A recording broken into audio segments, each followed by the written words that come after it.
Hello. Um, you are listening to Revolt 88A or Environmental Soup if you're listening through the facilities of Trent Radio. And today I will be talking about plastics uh, and the single use plastic ban, as well as a report that came out that said that Canada will not meet its plastic targets and potentially other things. I'm just going to get up the proper document. Um, Environmental Defence made a report called Canada Zero Plastics Packaging Waste Report called on September 9th, 2022. And it was by JTL Squared Consulting to Environmental Defense. And this is the first time I'm reading this, so it might not make it to stream um, or YouTube or radio. We'll see. Um, yeah, so the federal government wanted to ban checkout bags, plastic cutlery, food service ware, plastic ring carriers, plastic store sticks, and plastic straws, and reach zero single-use plastic by 2030. And 90% of wasted plastic is sent to the landfill. Um, and 1% is at least is plastic pollution. And then they use 2018 numbers, and we know that that has increased since the pandemic. But in 2018, that's 4,426 kilotons of plastic waste. And then they say 108 kilograms per Canadian. So huge amounts.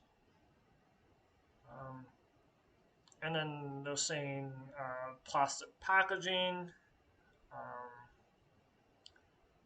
and 50% of that is discarded. Um, so the objectives of this report: identify the gap in tonnage between the current amount of plastic packaging disposed in Canada. Um, Types of plastic packaging that are widely collected, from which sectors. That makes sense. And then provinces and territories that met set targets and reporting requirements that could enable them to meet packaging waste by 2030, and transparency result on results. Identify which provinces and territories, if any, have implemented high performing plastic packaging management systems that other jurisdictions could emulate to achieve better outcomes, and which could form the basis of federal guidelines to support Canada-wide implementation of efficient, effective, and harmonized systems. And then we're looking at the progress using, they say, 4 criteria: effort to reduce the waste disposal gap, which is the gap between the elimination of plastic packaging waste and the amount of plastic packaging that is expected to be disposed in 2030. Effort to close the material collection gaps, including preventing, reusing, and recycling all types of plastic packaging and products, including single-use plastic items and packaging-like products. So I like that they're including preventing. Um, I like that a lot. A lot of the systems. Oh, hi, Danny. It's nice to hear from you, and I like the frog symbols. Um, yeah, enjoy cleaning your house.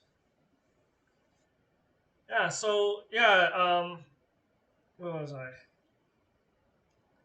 Yes, yeah, I like that they're including preventing, um, because that's not included in a lot of um, policy. That's lacking, and they'll and this will probably show up in the reports.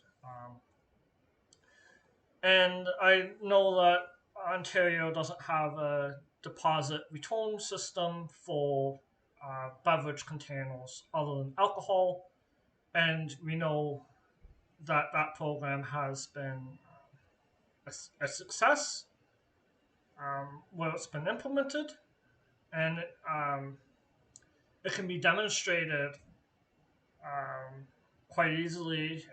A lot of charities will come to collect um, plastic water bottles.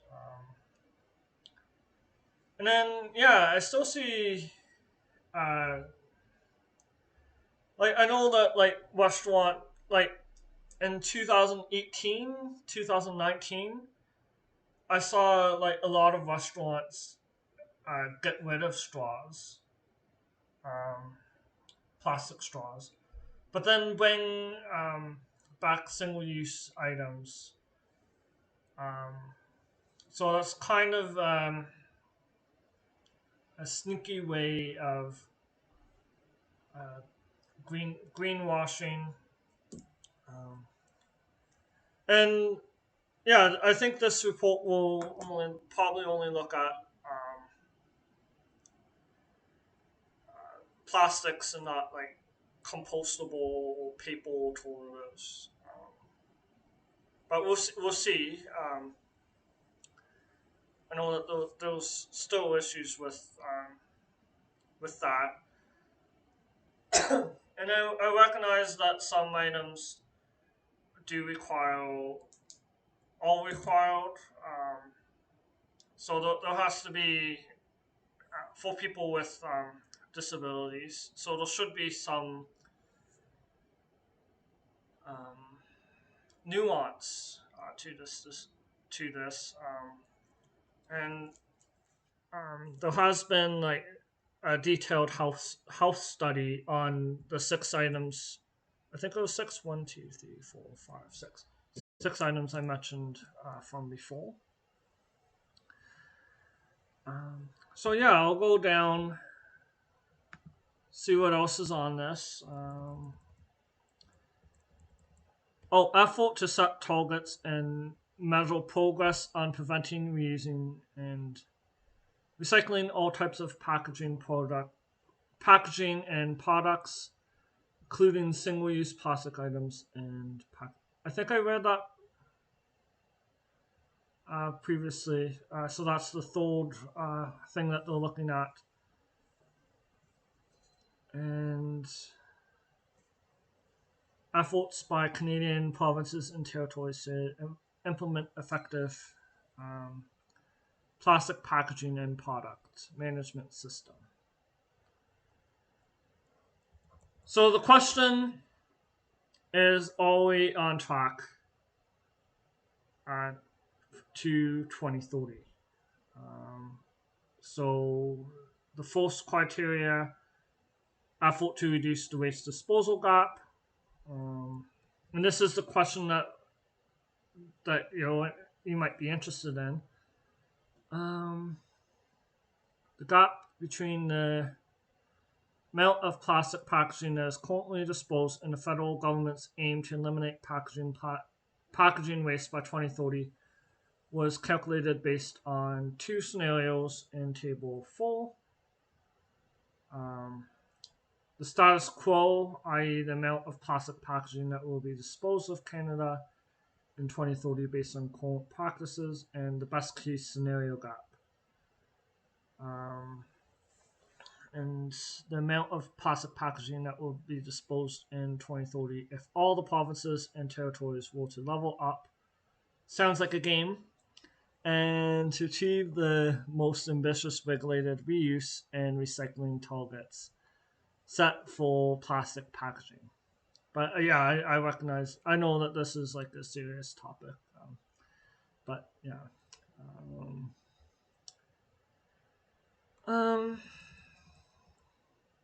So those some results. If no change, I'm just going to go back read the chat so I'm not.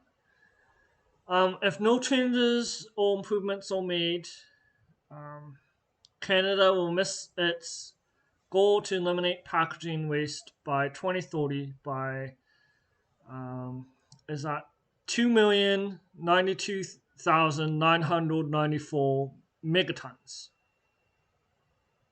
And then 88%, okay, 88 will be disposed. So that's a failing grade. Obviously, way less than 50.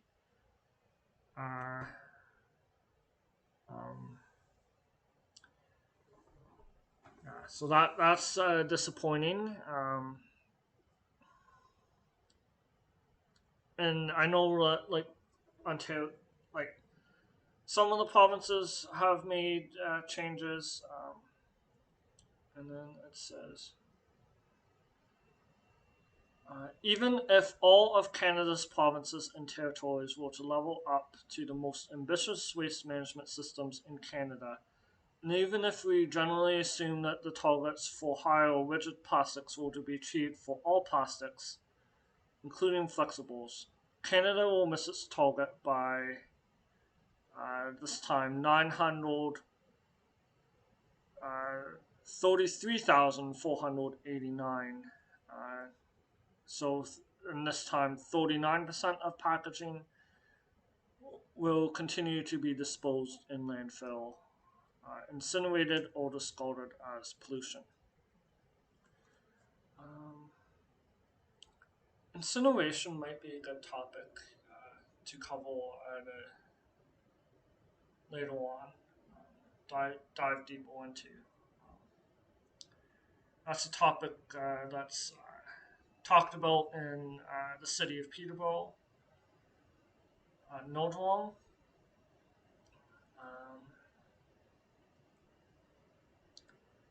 Yeah, so that's 39% is above 50%, but it's still like not like it's still not great. Like it's definitely not meeting its goal, but way better than the 88%.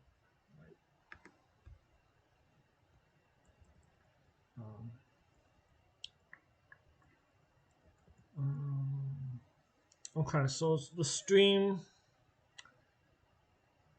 status quo. So saying that 5% of industrial, commercial, and industrial waste is recycled.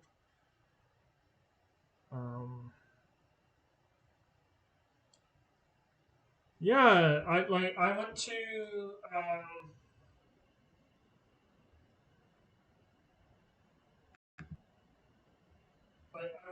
to Ottawa years ago.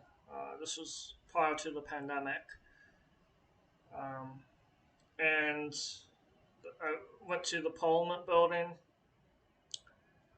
and my parents bought a water bottle, and I know I didn't like it, but we were out, and I tried to recycle it and ask if the gift shop had at the Parliament building had a recycling um, bin, and they didn't seem to have one. Um, and then as someone that worked in the um, as a summer student in household hazardous waste, but I had some experience in the recycling. Um, I know, and I have education and environmental science and studies. I learned that a huge issue is contamination and waste recycling. Um, and if things have a mixture of uh, landfill garbage and recycling, a lot of the material will not get recycled. And this is especially accurate if there's food contamination on paper products. Um, that's why it's important to separate paper and containers. Um, and yeah, so I know some of the background, and yeah, and then um, construction sites. It's a challenge to have like a lot of the construction. Um, they don't have recycling bins, and then sometimes when organizations do have recycling bins, people will go to the bin and put their own garbage in or recycling in, and it impacts their cost because private companies have to pay based on the weight. So it's definitely something that needs to improve, especially on the industrial side, but even on the residential where there's more recycling. Um,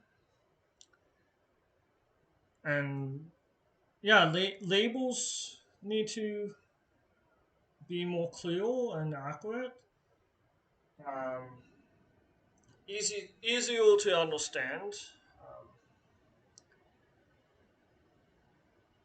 and yeah, I know that there's like a movement to um, bring standardization across the municipalities.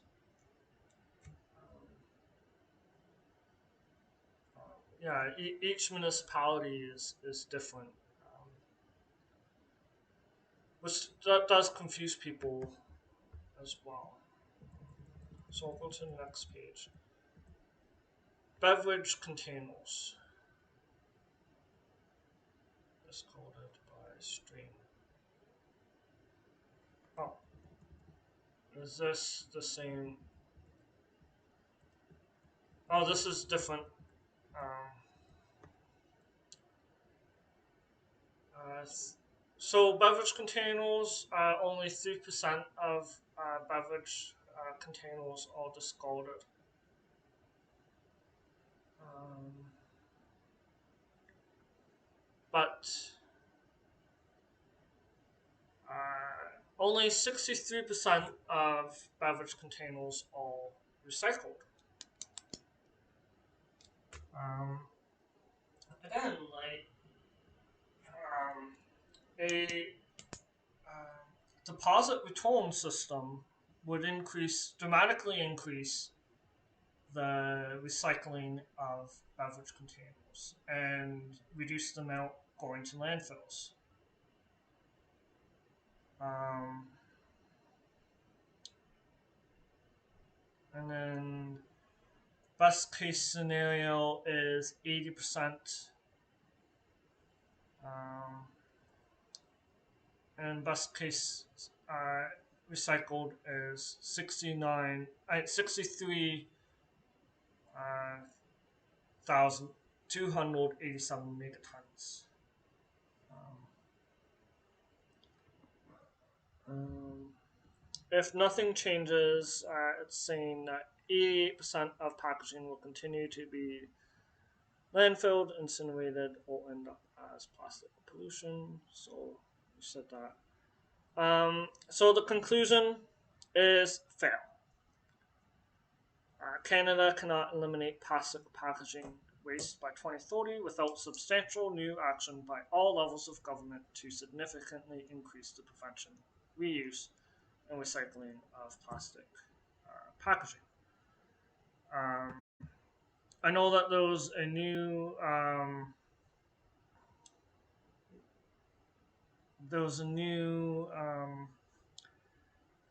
rule coming to reduce plastic at festivals within the city of Peterborough, Nodal. Um, so that's exciting. Um, I'm looking forward to when that is passed. Um, I mean, it's been passed, but when the job posting has been posted, and there's action on that. Um, yeah, lot of I've been to festivals where there's a lot of plastic waste, and festivals where there's no plastic waste. Like um, there's the Peterborough Folk Festival was really well done. They used they reused dishes, so I enjoyed that. Like almost everyone had um, plates and cutlery that were not plastic and that were not paper. So um, that really cut down. I didn't notice any balloons or anything like that. And the garbage where I was sitting beside was almost empty before I left. Um, and then there was other festivals, a lot dealing with food, where they give like plastic cutlery, um, and that causes a lot of little and a lot more garbage.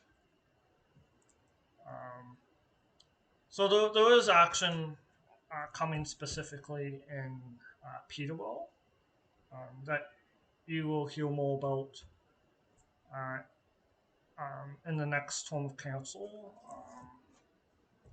as the job as the job starts up. Um, so that's some local action. Um, and then there was like organic compost. That's been promised for years now. Um, so I'm not holding my breath too much, but I'm hopeful that it happens. It looks more promising as there's not going to be. It doesn't look like there's going to be an election for a while. Um, so the funding looks like it will come through this time, and that will reduce some of the waste. Not necessarily plastic waste, um, but it will increase the quality of recycling as there's less food contamination and less waste going into the landfill, reducing greenhouse gases as well. Number two, effort to close the material specific and sectoral collection gaps. So I'm just going to go back to my thing. Material specific and sectoral collection gaps were identified by completing a scan of existing provincial and territorial product stewardship programs and expanded producer responsibility. Um, and whether they manage whether they manage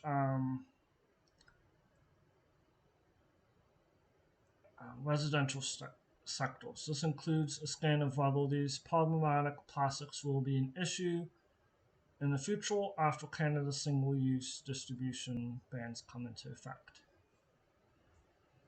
And then the scan shows while the industrial, commercial, and institutional sector is the largest contributor to plastic packaging and product waste, only Quebec has implemented a regulation system to manage this material by 2030. Few of Canada's provincial territorial systems manage problematic plastics, flexible plastics other than plastic bags, foam, PVP, compostable, biodegradable, oxoplastics, plastic lined paper, six-pack rings, paper lined plastics, and plastic squeeze tubes. Only 5 provinces, British Columbia, Alberta, Ontario, Quebec, and New Brunswick, have made public commitments to establish or expand those systems to tackle some SUPs and PLPs.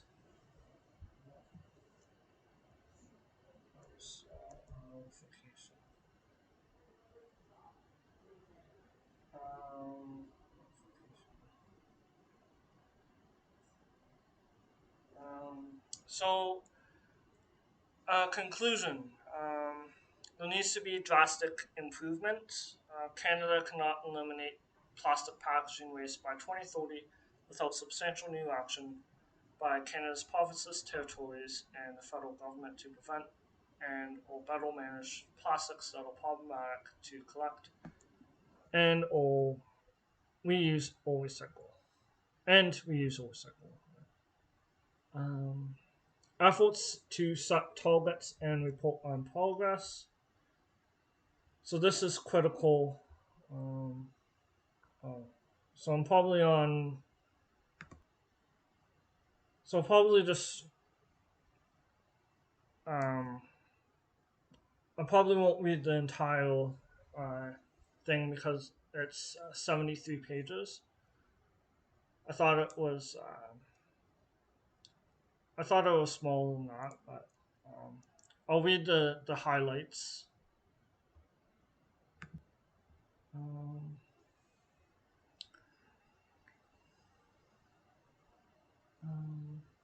yeah, that makes sense. Um, um, for governments to make evidence-based informed decisions about regulating plastics collection and processing, they need reliable data and information. Um, So many of Canada's regulated systems only require system operators to report to government against collection targets. So that's not enough data collected. Um,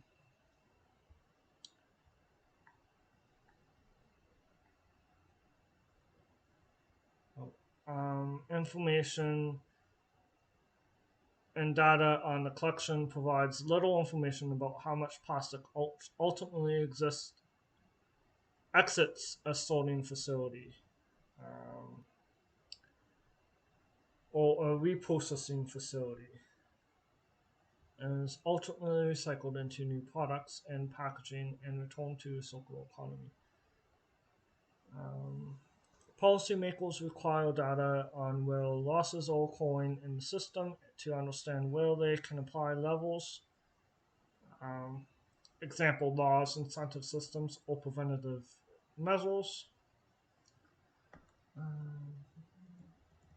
and Table 2 shows that only BC's deposit return system, Quebec's uh, deposit return system Futural, and Ontario's PPP system Futural have targets that will require system operators to measure and report on the amount of material reclaimed from its systems.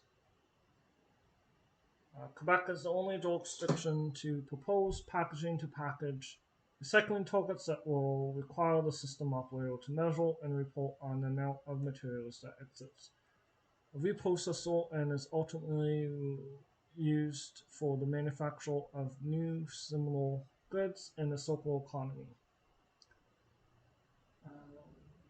So highlight table 2 highlights setting and reporting gaps. Uh, so only Ontario has reclamation targets, um, and deposit return BC less than a little 78% in 2024, and rigid plastics 50% in 2030. Target gaps. Uh, to this is a continuation. Um, and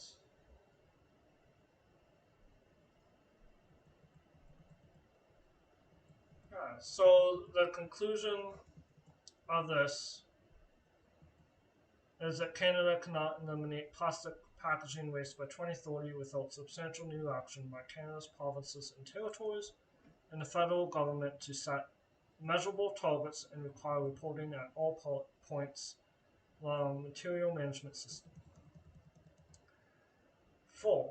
Effort to implement effective systems. I'm just going to go to see the charts. Um, they need create a baseline score to compare the effectiveness of existing provincial and territorial management systems. Um, Highlight which systems are the best performing and implementing best practices that could be immediately emulated by lower performing systems. Identifying which characteristics of high performing systems could form basis of federal guidelines to support Canada-wide implementation of harmonized EPR systems capable of effectively managing plastic packaging. Each jurisdiction was graded based on implementation and performance of 6 indicators: residential PPP system, non-residential PPP system, um, beverage container system, residential product container system, agricultural plastic system, data transparency and reliability. And the conclusion is Canada needs drastic improvement. And then I'm going to look at. Oh, here's a report card. So residential. Well, I guess I should focus on Ontario. So residential. Ontario got a D plus. Non-residential, an F. Beverage container, an F. Residential product containers, an A. Foam and large film, a C. Data transparency and reliability, a D. And an overall grade of an F. And I think there's only two provinces that got a passing grade overall: British Columbia and PEI. Um, those are the two ones. So yeah, Ontario needs to do a lot more work, and so does the other provinces. Oh, and there's some other ones, and they both got Fs.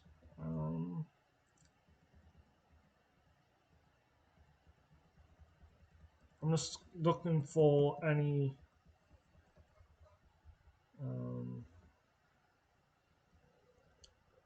graphics.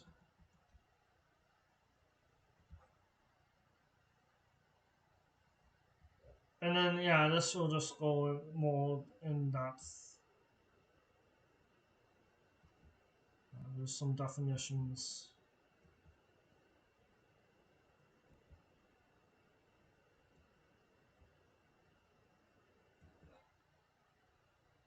Oh, I see graphic.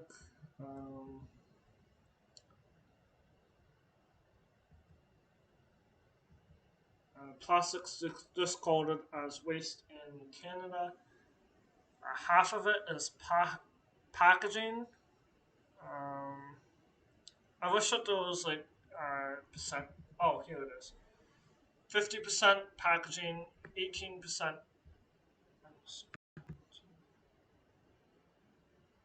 18% were from vehicles, 14 other products, 8 textiles, construction materials, full electronics waste, and 1% agricultural films.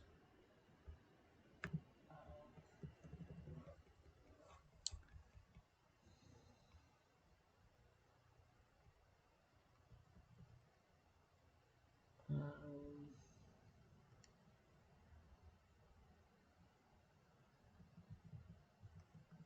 what's this blue box? The government, in December 2021, the government of Canada made a bold commitment to stem the flow of plastic being discarded into the environment and increase its capture and use. In its mandate letter, the Minister of Environment and Climate Change, Minister Gilly, I want to mispronounce his name. I'll have to look it up. The Prime Minister directed the Minister to achieve net zero waste by 2030. And then the blue box is asking for the commitments to continue to implement the national ban on harmful single-use plastics. Require that all plastic packaging in Canada contain at least 50% recycled content by 2040. Accelerate the implementation of Zero Plastic Waste Action Plan in partnership with provinces and territories. Continue to work with provinces and territories to ensure that producers, not taxpayers, are responsible for the cost of managing the plastic waste. Work with provinces and territories to implement and enforce an ambitious recycling target of 90%. Aligned with Quebec and the European Union for plastic beverage containers.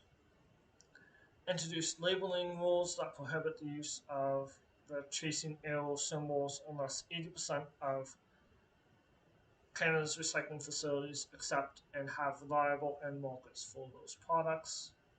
I like that.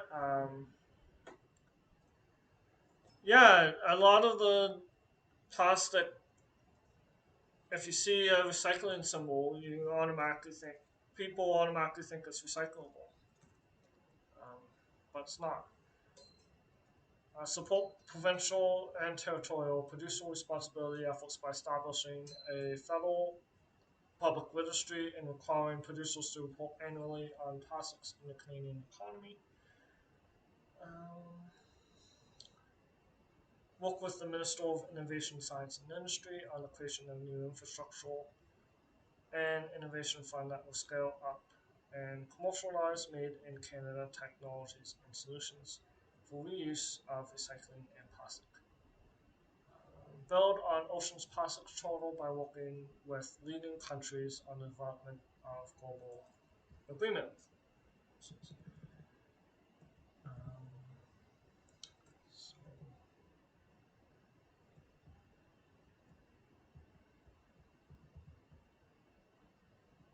oh, yes, and then this is more information. I'm just seeing if there's like a chart.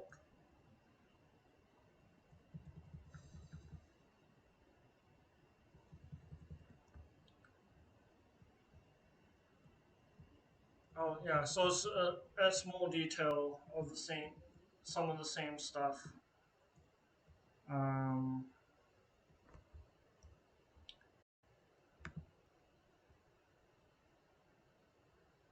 yeah, so I think one way to reduce uh, at the municipal level is partnerships with organizations that have um, plate plate rentals.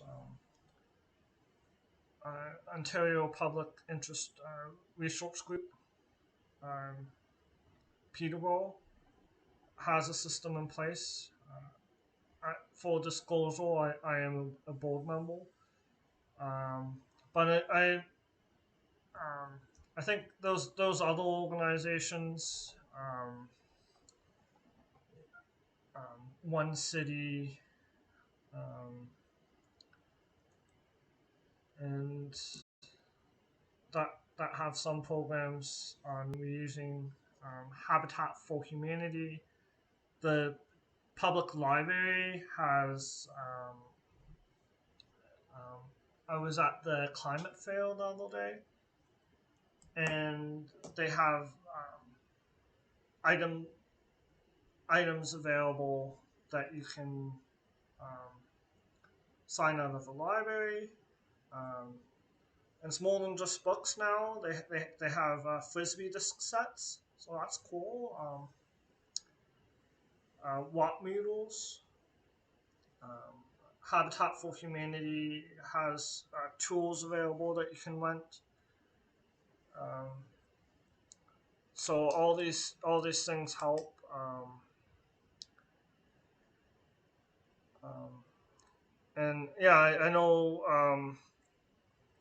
uh, it's not perfect, because people will don't donate things that can't be reasonably reused. Um, so it's important to turn some things away. Unfortunately, um, yeah. So I'm just going to go to the washroom, and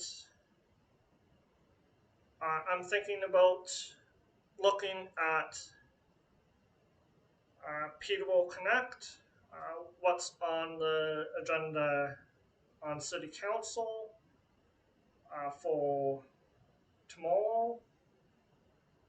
If you're listening live, if you're not listening live, then it would have already passed. And what's on the environmental registry? Um, if there's anything new there, but I will be back. And if anyone in chat has um, any environmental, social focused news that they would like to share, please feel free to share that. Um, and I might look at it on the next stream, possibly this stream. Um, yeah. Well, thank you for listening, and I'll be back soon.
Hello, hello again. If you're just tuning in, I just looked at a recent report that came out from Environmental Defence, saying that Ontario uh, is not on track to meet plastic reduction targets that the federal government has set. Did I say Ontario? I meant Canada, but Ontario is included. Um, and yeah, so there needs to be more policy um, and action on that front. Um, and then I talked about like some of the festivals that one of the festivals that I went to um, had no plastics at the festival, and there was almost no garbage, and that there was a job coming up um, related to reducing plastics at city facilities and festivals within the city of Peterborough, and it's been approved by council but not posted. Uh, um, so yeah, if you're still listening, this is a look at um, the PTBO Connect. Um, I don't know if there will be a lot of changes um, because of the upcoming election, especially in October. But I thought I would look through this. Um, comment on current agenda items. This isn't all the agenda items, but I'll see. Oh, I'll see which ones are available to comment on, and then you can look at the entire. Oh, comment on. Oh, it says July 25th, 2022.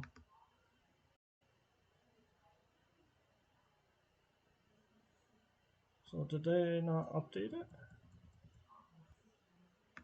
Complete form.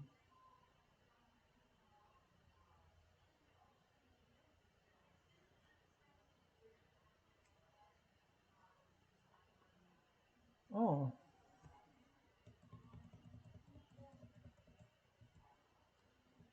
I guess they didn't update it. But there's a scroll down option.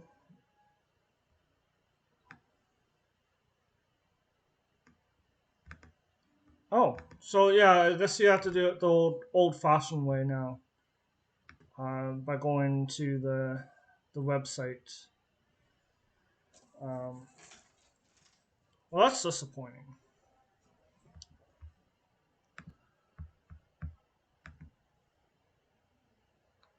Yeah, I'll find the agenda. Um. So yeah, that page is supposed to increase engagement, but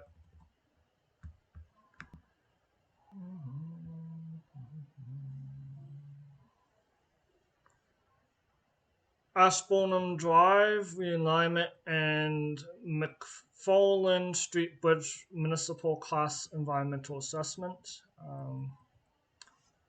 If you're interested in that,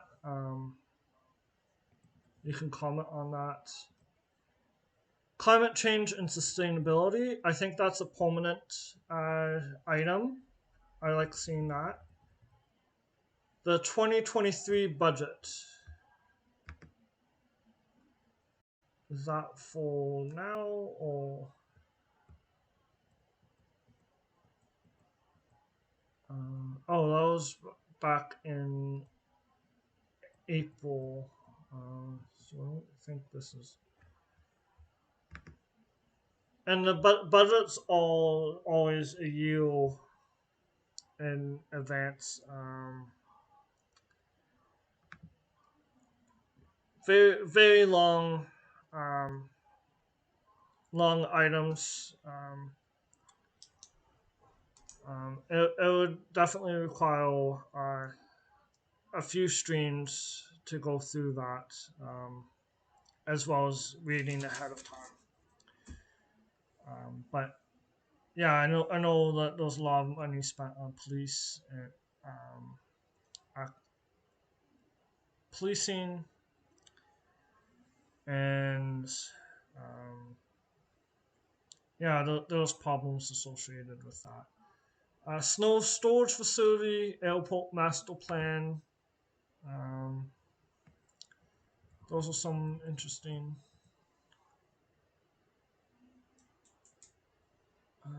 Citywide organic waste collection and composting program with the low economy fund. I like this. I'm going to click on it.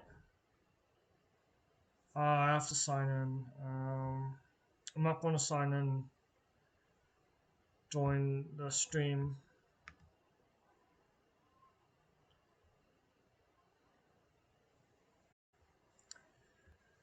Um,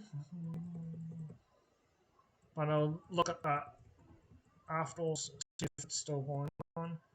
Arena and Aquatics Complex Transportation Master Plan. Waste Management Plan Review and Update. So that relates to the topic earlier. Com Streets, PTBO, Cycling Master Plan. Um, so I think that one was, some of these have been approved by City Council.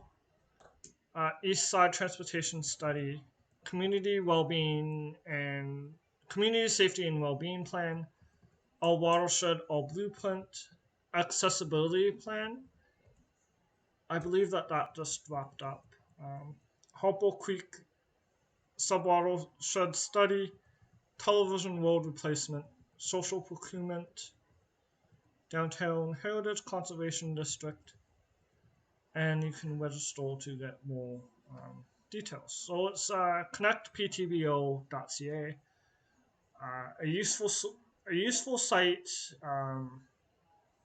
and I plan uh, on occasion doing some of the surveys um, while I'm streaming. Seems like well, going through it. Anyways, so let's see.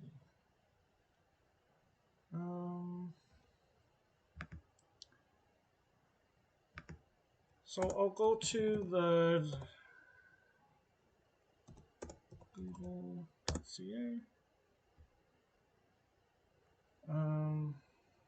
Let's see. City of Peterborough. Should be on the front page. If it's not, I'll have to.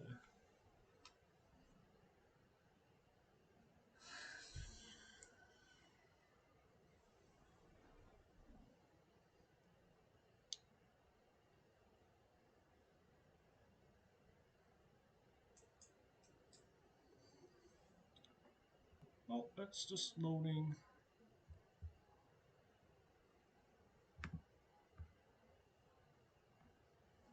Yeah, so if you're still, if you're waiting while I'm waiting for this to load, please feel free to show some ideas if you would like on items to cover, especially related to environmental and social issues, uh, environmental reports. Um, And yeah,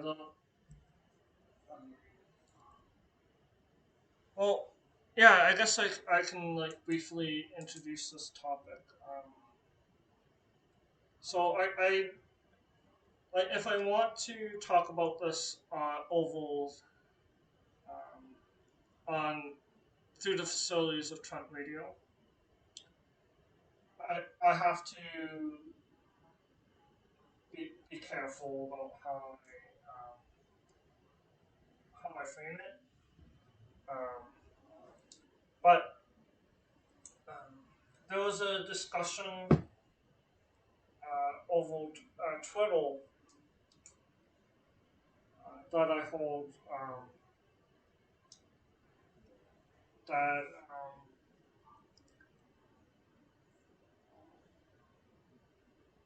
that there was like a debate about like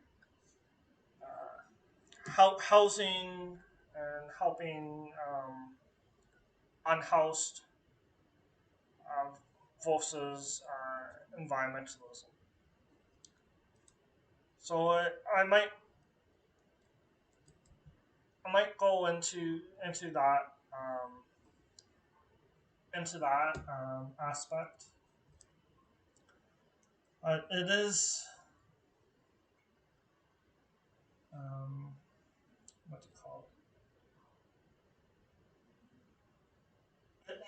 it's definitely there's definitely links to climate change and anti-poverty, um, and I want to make a dedicated stream to that. Um, like I wrote like on Twitter like surface level um, that like there's more extreme events and people are at risk of losing their housing um, as a result of these extreme events. Increased mold health effects, and because extreme events are going to increase, and people are more likely to lose their housing, as well as like extreme heat impacting people in poverty more. There's definitely a connection between anti-poverty and climate action. Um, um, yeah, um, so that might be a topic. Well, that will be a topic worth diving deeper into. Um, I did talk about how there's a connection between environmental pollution and um, homelessness or unhoused, um, how they're negatively impacted in that regard through like as a result of like over policing and being displaced. Um, yeah, so this page isn't loading, but yeah, that's what I want to talk about. Oh, try again.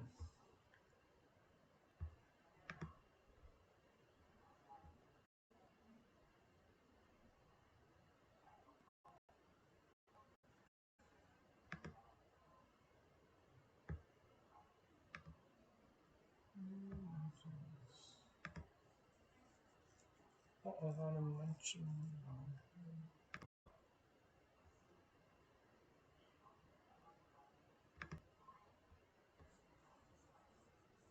Um, yeah, I'm hoping it's loading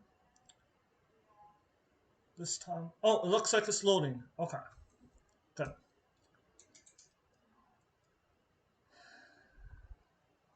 Tech, technical problems. That's all good.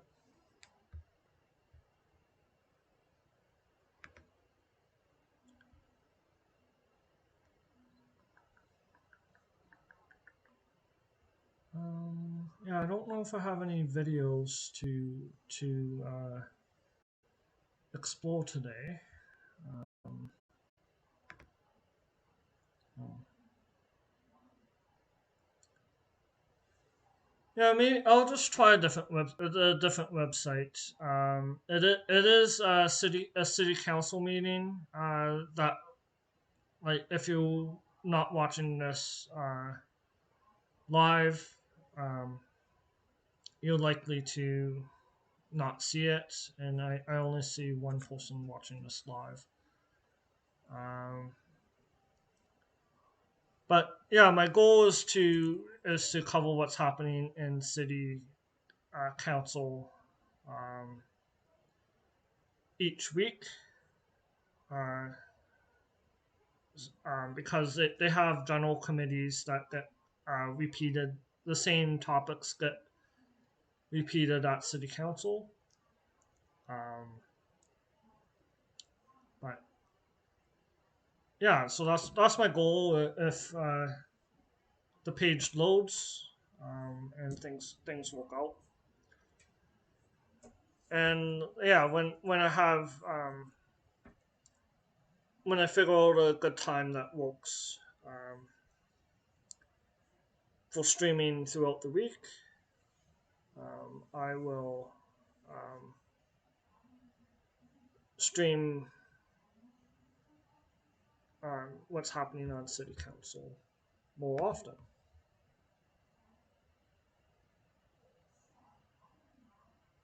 Um,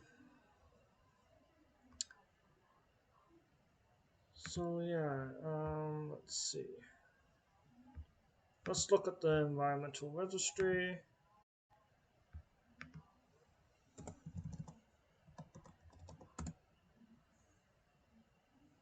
Oh, I have to be on wait. And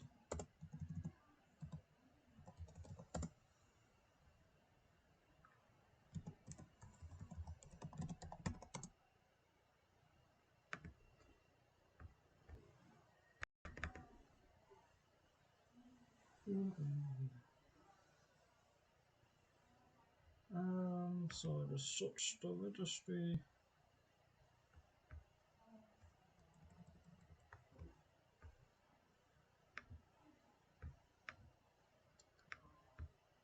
Policy, regulate. I usually look at policies, regulations, and acts first, and then look at some other, and then look at other things.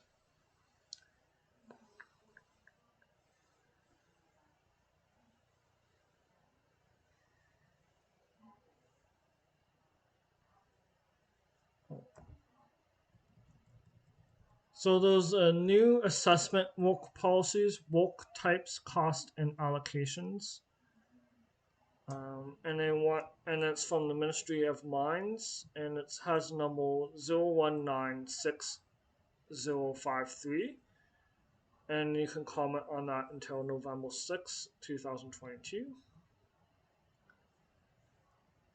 Amendment to Ontario Regulation 316/7 under the Provincial Parks and Conservation Reserves Act 2006 to create Alford Bog Provincial Park. Um, I I like the idea that there's a new park. So that has number 01948868. You can comment on that until November 6th, 2022. Emissions Performance Standards, EPS, program regulatory amendments for the 2023-2030 period. And hopefully that includes carbon dioxide, greenhouse gases. You can comment on that until October 10th, 2022. And that has number 019-5769. And I know that it's important to look beyond the environmental registry because this government doesn't include everything on it. Um, yeah, so I don't know if anyone's anyone else is listening in. But if you are, I can I can dive deeper into one of these items if you like. But if not, I can check out other something else. Um, so let's see. Let's see. I'll change the title to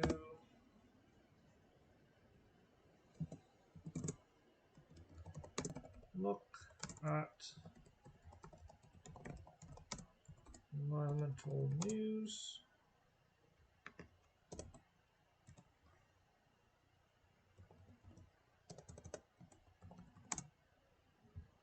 News, Ontario politics. Okay. Let's see. News. Take. Done. So yeah, I will look at like what's trending on Twitter first.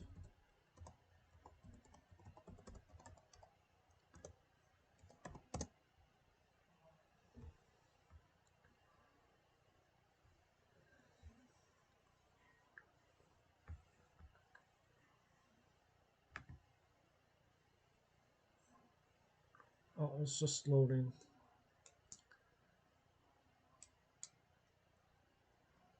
Um,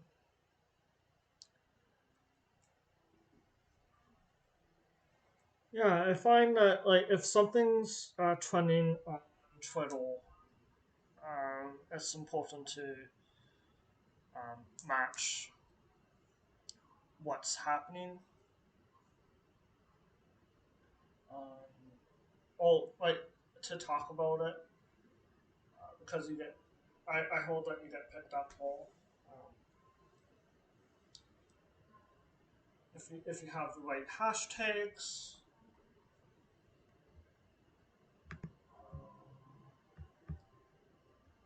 Oh, that's just. I thought I had it.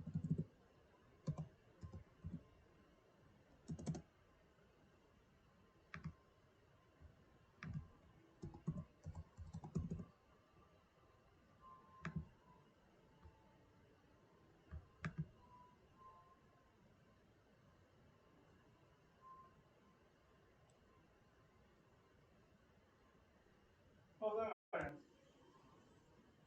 Oh, okay. I might have to just do my sign in through my Google.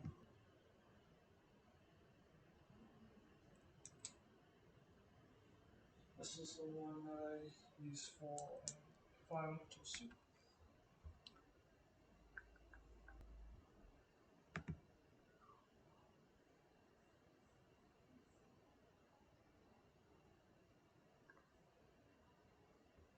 Um, so trending.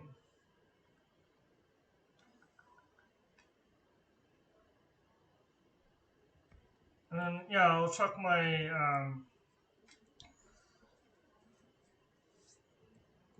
TD 2 days. Oh, and if anyone's listening, and if you want to talk about it,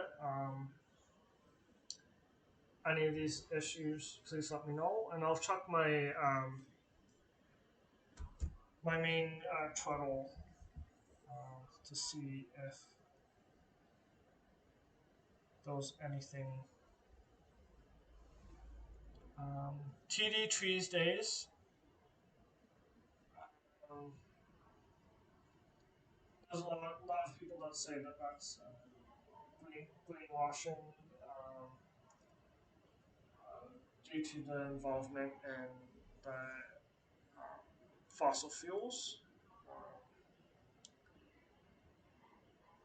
But it's important to plant trees as well.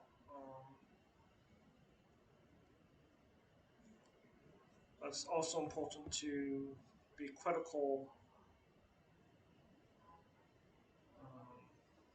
with an open eye.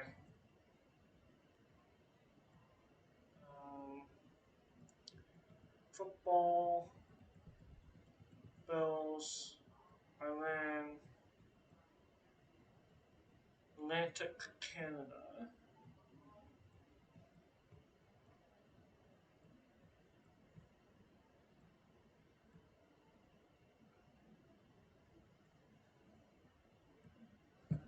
So it looks like a lot of like football, Nova Scotia because of the storm.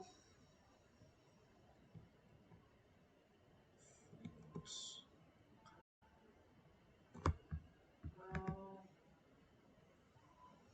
News. Oh, something's happening in Italy.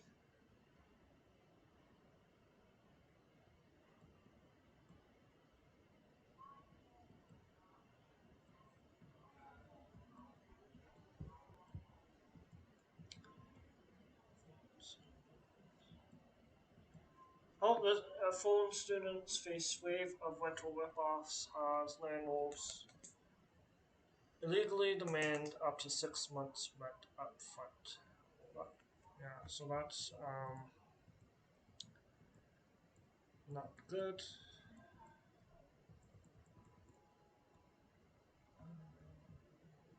So it doesn't look like a lot fits.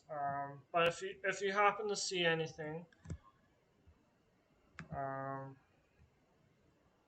let let me know, uh, and I'll consider talking about it. One of the websites that I like for news is um,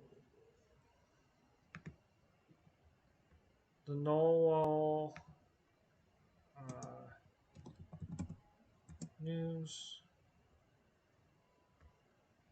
Um, they talk about environment. Um,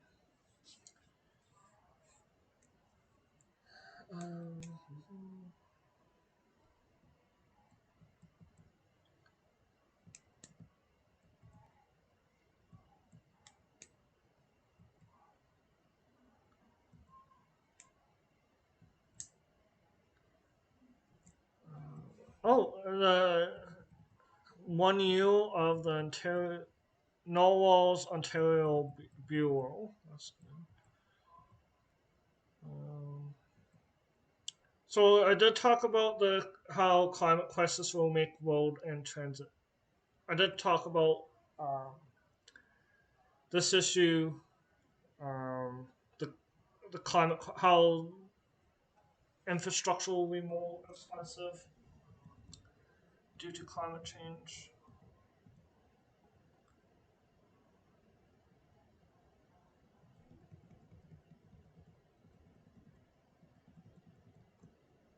Yeah, so it's and then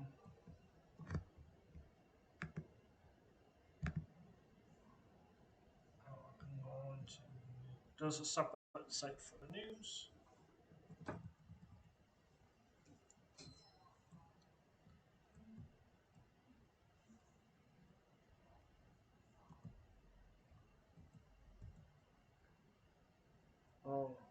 Coastal GasLink is starting to drill under the Wet'suwet'en River. Um, there was demonstrations against that in Nodawong Peterborough back in 2019, I believe. Sometimes, yeah, and then there's two websites that I'll go to for like local news, Peterborough Courants and the Author. I like the National Observer. Um,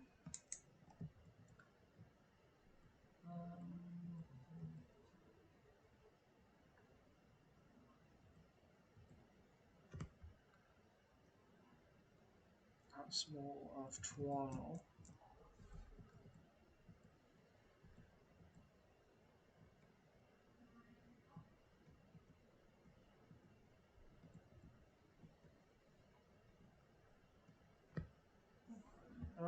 Let's see, Toronto.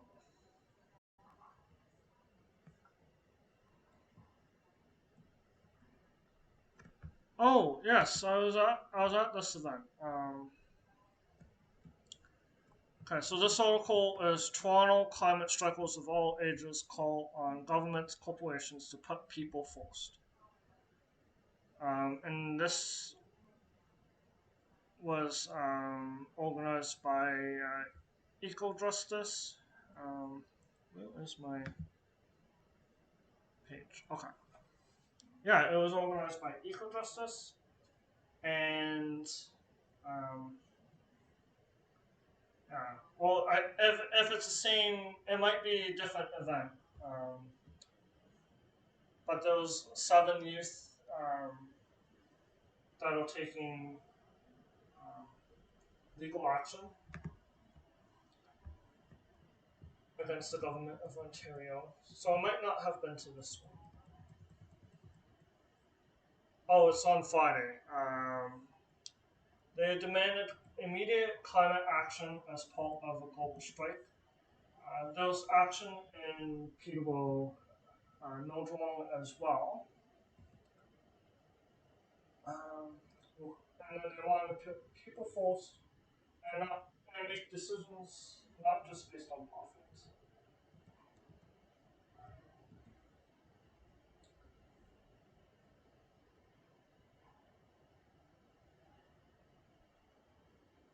They want to have climate issues at all levels of government.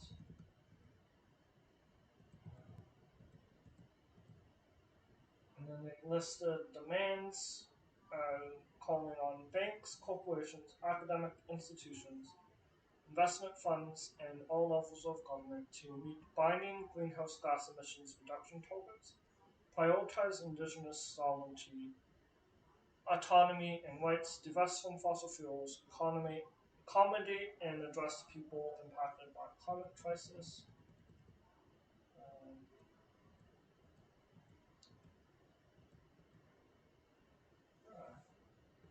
Um, um,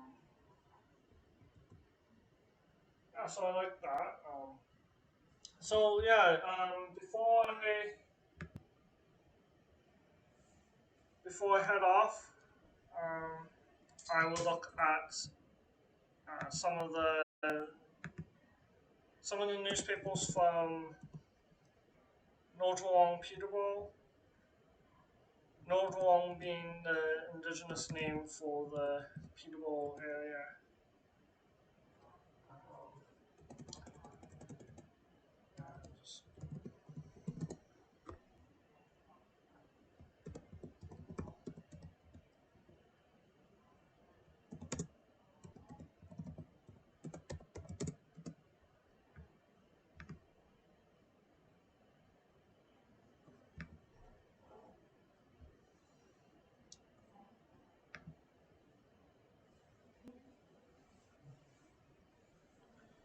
They don't they don't always have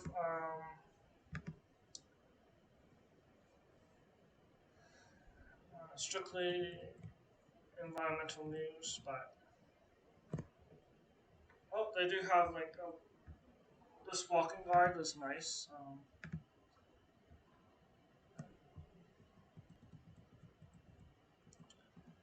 Yeah, so I think I talked about the Jackson Creek fuels spill.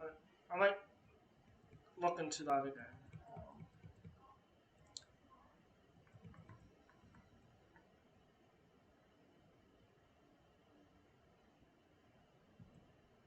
Oh yeah, those they look at creeks and stuff. Um,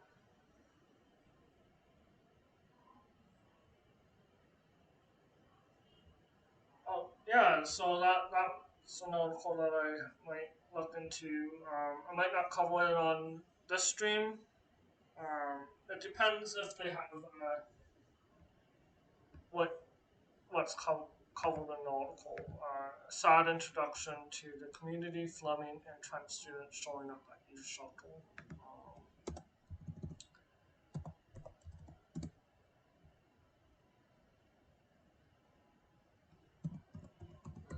Article newspaper. I don't know if they have new articles quite yet, but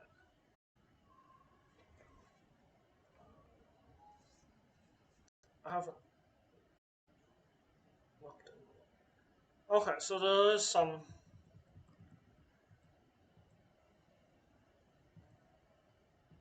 Oh,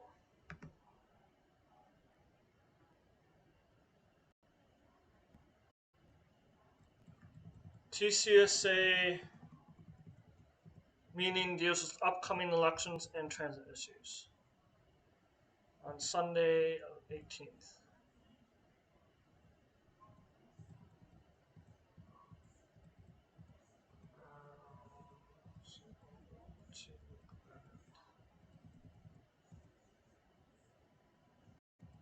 Transit. There's growing concern about the inaccessibility, unreliability, and lack of communication from Peterborough Transit. Lich Road Day noted that the workers of Peterborough Transit, who are members of ATU 1320, are currently on a Walk to Roll campaign and propose perhaps the association plan a protest and or release a statement.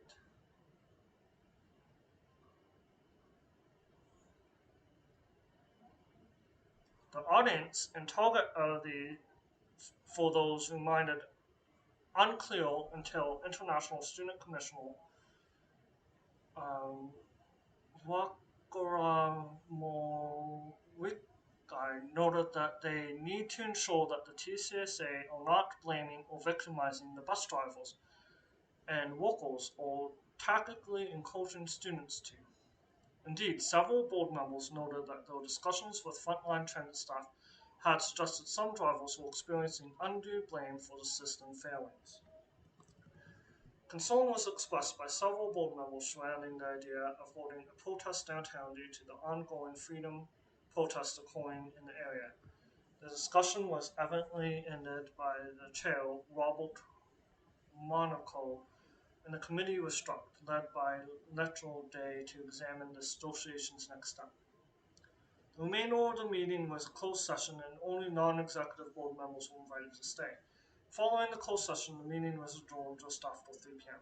Members of the public are welcomed to attend. TCSA board members' scheduled upcoming meetings can be found on the TCSA website. Interesting. Uh,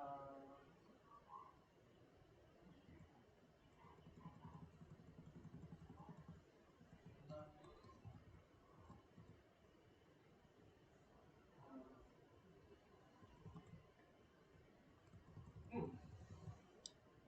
So if they're on a walk to walk, so that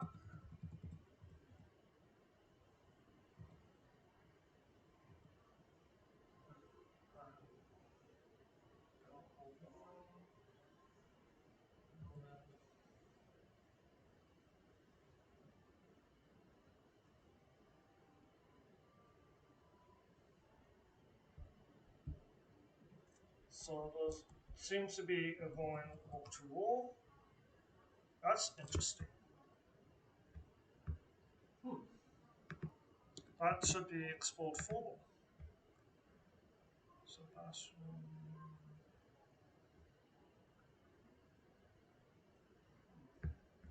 I will share this.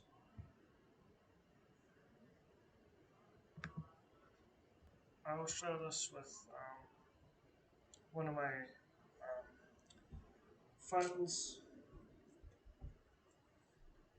I'm just going to show that. I'll show that after the stream. And then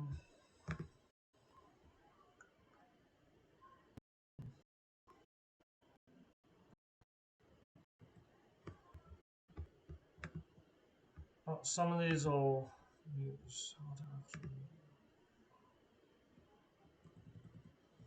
Canadian studies. Okay, so time. Okay, so some of these are like more overall articles. Interesting.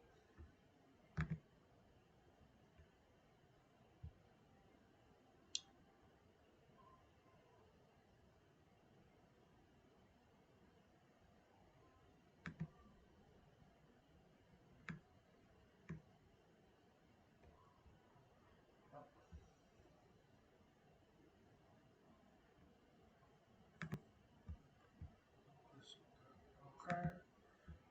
Yeah, so I didn't really see any other articles to discuss on the author, um, but I hope that you have a great rest of your day, and I plan on being back at least on Sundays to discuss environmental and social issues, but mainly environmental, um, and any reports. Yeah, well, thank you for listening and enjoy the rest of your day. And I will end the stream.